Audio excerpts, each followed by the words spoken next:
Okay, we're back. So I have Scotch-Brite, all of it, every single piece. I've gone over it with the Scotch-Brite pad, and in all the joints where there was going to be a point of contact, I hit with that file on all of them. You can kind of see how it's whitened up a little bit from the filing. So I'm gonna have to do this kind of assembly line style because I'm doing 3 of them. So usually I'd be able to kind of paint everything at once, but I'm gonna start by doing the legs and just kind of work my way up. So then that way it's just a little bit more, visually, I don't know, I guess appealing. So like I said, Scotch-Brite everything, every single piece. I don't care if it was the helmet, all of it got hit by it.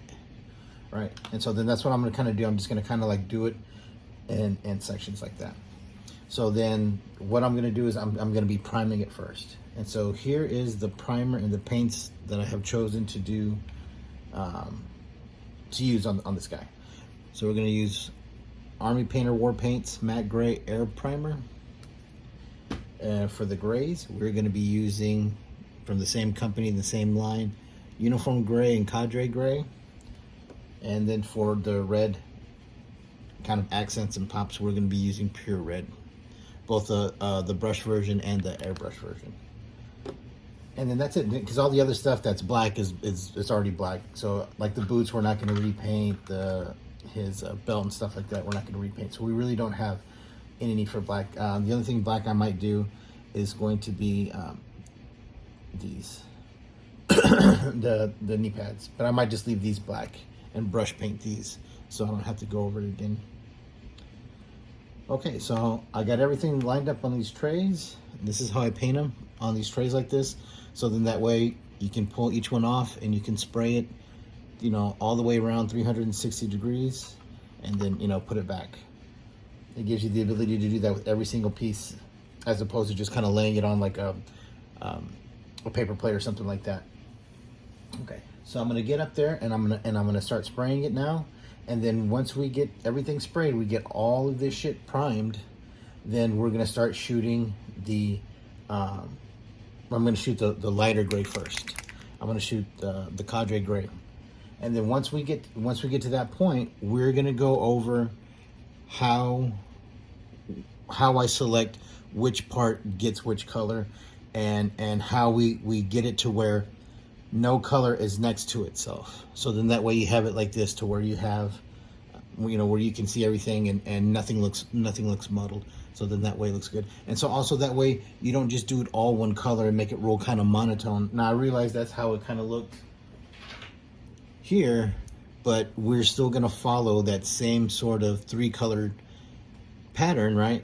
But with one of the colors, the gray, we're gonna do 2-tone, but we're basically gonna follow that same pattern. Okay, so that's it for right now. I'm gonna get everything all shot up and primed, and then we are going to move on to the next step.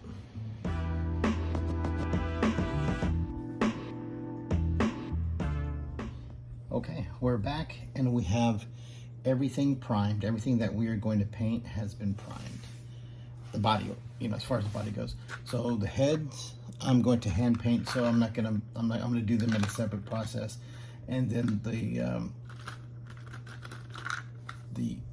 web gear that he's got, his harness, or it's gray, we're gonna make red, so we're just gonna brush paint that on. Okay, so as you can see here, it's all broken down, all laid out. So then, like I said, it's gonna be assembly line. So the next thing we're gonna do is we're gonna paint the lighter gray, this Cadre Gray, and then we'll be doing some airbrushing and some brush painting of the darker gray to give it a cool 2-tone look. And then the red, the red accents we are going to be hand painting as well. Okay, so there's 2 points that I want to make in this video. The first one is I modified the helmet just slightly. I just kind of blended that little peak. I don't know, to me it looked too sharp, so just for aesthetics I blended them just a little bit.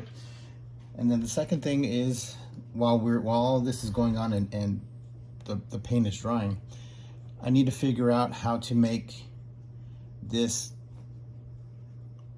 this port where the magazine goes into on the side here at the bottom. This make the magazine well at the bottom. So what I did was I put a piece of blue tape on there, and then I pressed it in as hard as I could to where it indented with the pattern, and then I went over it with pencil so that way you can visibly see it.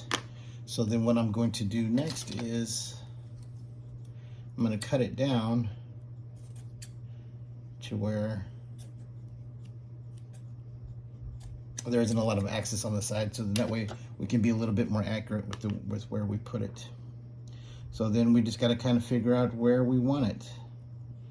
So we got 3 tries basically, because we're going to be doing 3 of them. So if we fuck one up, we fuck one up, I guess. We're in it together now, so we're gonna see how it works. So I want to see how close it is to the trigger guard to kind of make it at least as accurate as we can. We don't want to make it look too far up the barrel. You know what I mean? We want to kind of make it look right. Hold on, we need to keep cutting this.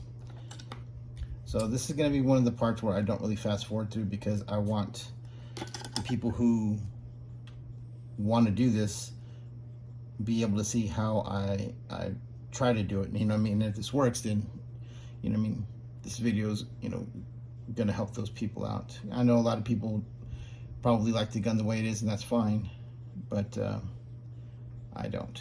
So I put it there. So then what I'm going to do is I am going to take my pin vise. I'm going to get a small drill bit, take my pin vise, and I'm just going to drill it out little by little, and then clear it out with my scalpel.